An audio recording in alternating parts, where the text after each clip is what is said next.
Je vais vous expliquer en fait ce que je pense que ces dispositifs génèrent. Ils ne génèrent pas que du positif.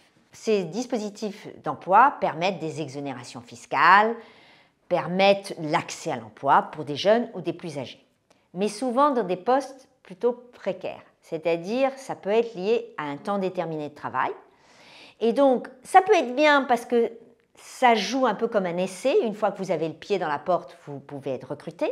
Mais parfois, ça vous maintient dans des situations précaires. Vous allez de dispositif d'emploi à dispositif d'emploi. Et ça, c'est ce qu'on appelle l'effet d'aubaine.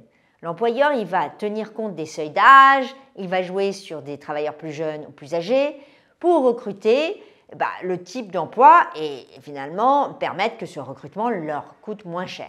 C'est très bien. Mais le problème, c'est que souvent, ce n'est pas forcément la personne qu'il faut. Donc, ça va être une instrumentalisation de ce type de dispositif. Donc, je trouve que c'est bien parce que quand ça marche, la personne a l'occasion de se prouver. Le négatif de ça, c'est qu'il ne faut pas recruter la personne qu'à cause du dispositif. Il faut essayer de lui donner la chance de rester dans l'emploi, si elle peut, de lui donner sa chance pour ses propres compétences, et puis comprendre, être tout à fait lucide quand on est recruté dans ce dispositif, que parfois c'est qu'un tremplin pour autre chose. Donc voilà ce que je dirais sur ces dispositifs. Je ne suis pas complètement contre, mais ils peuvent être instrumentalisés par tout le monde.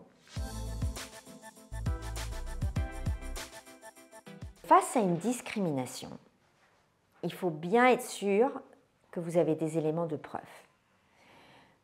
En général, lorsqu'on fait face à une discrimination, il faut quand même produire des éléments qui montrent la différence de traitement, qu'elle soit directe ou indirecte.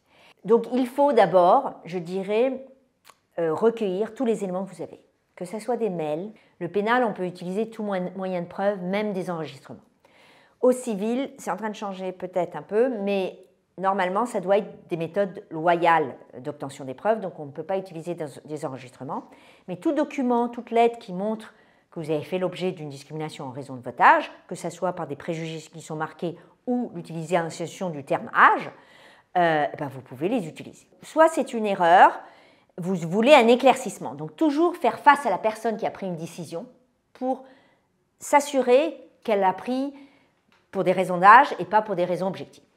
Ensuite, il y a des recours. Les recours sont très simples. D'abord, devant le défenseur des droits, vous pouvez toujours envoyer une lettre. Il y a un système de réclamation. Il y a aujourd'hui maintenant une plateforme des discriminations qui a été lancée par le gouvernement. Vous pouvez toujours aller sur la plateforme des discriminations. Ensuite, bien sûr, vous pouvez aller, si c'est dans le monde du travail, vous pouvez aller devant le Conseil des prud'hommes face à une discrimination. Tout dépend si elle est au recrutement ou en fait une fois que vous êtes dans l'emploi. Si elle est au recrutement, c'est les différentes options que je vous ai données. Si vous êtes déjà dans l'emploi, soit il peut y avoir un contact diversité dans l'entreprise. Il y a peut-être un dispositif que vous pouvez saisir pour parler de votre situation. Il faut un tout petit peu se méfier de ce dispositif parce que si la personne est sous la subordination de l'employeur, il faut être sûr que ce que vous pouvez dire peut être en toute confidentialité. Sinon, vous pouvez en parler à l'inspecteur du travail ou une personne représentant du personnel qui peut donc finalement être protégée par rapport à ces informations. Et à ce moment-là, vous devez enclencher un recours en sachant que tout prend du temps, mais que vous avez en votre faveur, c'est ce que j'ai expliqué tout à l'heure, un aménagement de la charge de la preuve, c'est-à-dire que vous devez seulement présenter les éléments qui laissent supposer l'existence d'une discrimination. Je pourrais vous donner l'article du Code. Et après, c'est à l'employeur de prouver qu'il a fondé cette décision sur une justification objective étrangère à la discrimination. Et c'est quand même énorme. Parce que normalement, en fait, une personne qui doit alléguer quelque chose doit toujours la prouver. J'aurais voulu dire que parfois, quelqu'un peut faire une discrimination et pas être conscient. Et ça peut donner lieu à une négociation.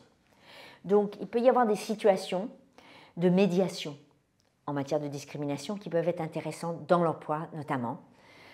pour dire, bon, il y a eu une erreur de fait, peut-être qu'on peut trouver une médiation. Alors bien sûr, si c'est dans l'emploi, ça peut être lié à une transaction, mais je pense que c'est important de le mentionner, ça, que ça n'a pas besoin de forcément aboutir à un contentieux. Pour obtenir des preuves en matière de discrimination, il y a plusieurs biais que même les avocats ne connaissent pas forcément. C'est-à-dire que même en bureau de conciliation, il y a la possibilité de faire une instruction pour obtenir plus d'éléments sur la discrimination, parce que c'est l'employeur qui a tous les éléments sur la façon qu'il a traité différemment. Or, il y a un article, le 145 du Code de procédure, qui permet d'obtenir plus d'éléments. Ça, c'est important à dire.